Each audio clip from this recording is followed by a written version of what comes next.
এই শুনো, পাশের বাড়ির ভাবি চাকরি করে, আমিও সিদ্ধান্ত নিছি আমিও চাকরি করব। ভাবি তো শিক্ষিত তাই চাকরি করে, তোমারে কি চেহারা দেখে চাকরি দেবে? আমিও তো শিক্ষিত, ভাবি কোন পর্যন্ত পড়ালেখা করছে সেইটা বলো আগে। ভাবি এমএ পর্যন্ত পড়ছে, তুমি কোন পর্যন্ত পড়ছো? শুধু এমএ পর্যন্ত পড়ছে, আমি তো এ টু জেড পর্যন্ত পড়ছি।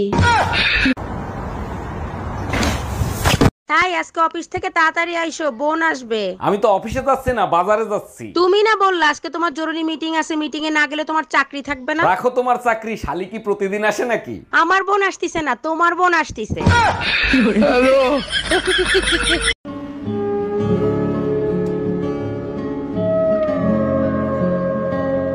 আচ্ছা অরুণ ভাই, একটা পুরুষ কি এমন কাজ করলে মহাপুরুষ হতে পারে?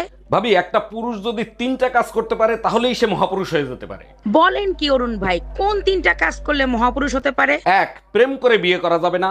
2, ফ্যামিলির কথায় বিয়ে করা যাবে না। 3, নিজেকে কন্ট্রোল করতে হবে, বিয়ে করা যাবে না। এই রুম্পা, কি হয়েছে তোমার, মন খারাপ কেন? আজকে নতুন কাজের মহিলা আসছিল, 10 খান করে রুটি বানাবে, মাসে 1000 টাকা নিবে। আরে কাজের মহিলার টাকা তো তুমি দেবা না, আমি দেবো, তোমার মন খারাপ হবে কেন? আরে মন খারাপ হয়েছে তো তখন, 20 বছর ধরে আমিও রুটি বানাচ্ছি সেই হিসাব করে।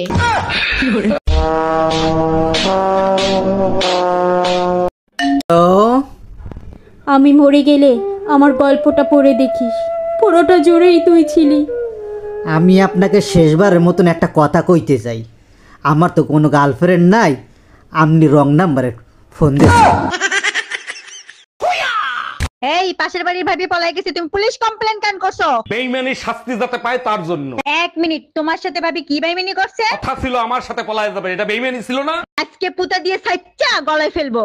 এই স্বর্ণা, কই তুমি? আজকে আমার আসতে দেরি হবে, তুমি রাতে খাওয়া দাওয়া করে নিও। শোনো, আমি অনেক চিন্তা ভাবনা করে দেখলাম, তোমার সাথে আর আমার থাকা হবে না, আমারে তালাক দিয়ে দাও। দেখো তোমার চিন্তা ভাবনাকে আমি সম্মান করি, কিন্তু সরি জান, শীতের ভিতর তালাক দিতে পারবো না। ঠিক আছে দিও না, কিন্তু শীতে যা পাওয়ার আশায় তুমি তালাক দিচ্ছ না, সেটাও আমি দিব না। অরুণ ভাই, আপনার ভাই বললো মসজিদে নাকি আপনাকে নিয়ে সবাই হাসাহাসি করছে। হুজুরে জিজ্ঞেস করছিলাম, বউর খেদমত করতে ইচ্ছা করতেছে, বউ তো বাপের বাড়ি গেছে, অন্যের বউরে খেদমত করলে কি সওয়াব পাবো?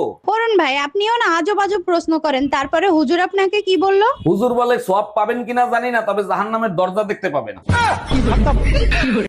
বাবু আইসো? বাবু আইসো? বাবু খাইছো? বাবু খাইছো? এই তুমি আমাকে কি কফি করতেছো? এই তুমি কি আমাকে কপি করতেছো? বাবু আমি শপিং এ যাব। বাবু আমি এখন বাসায় যাব।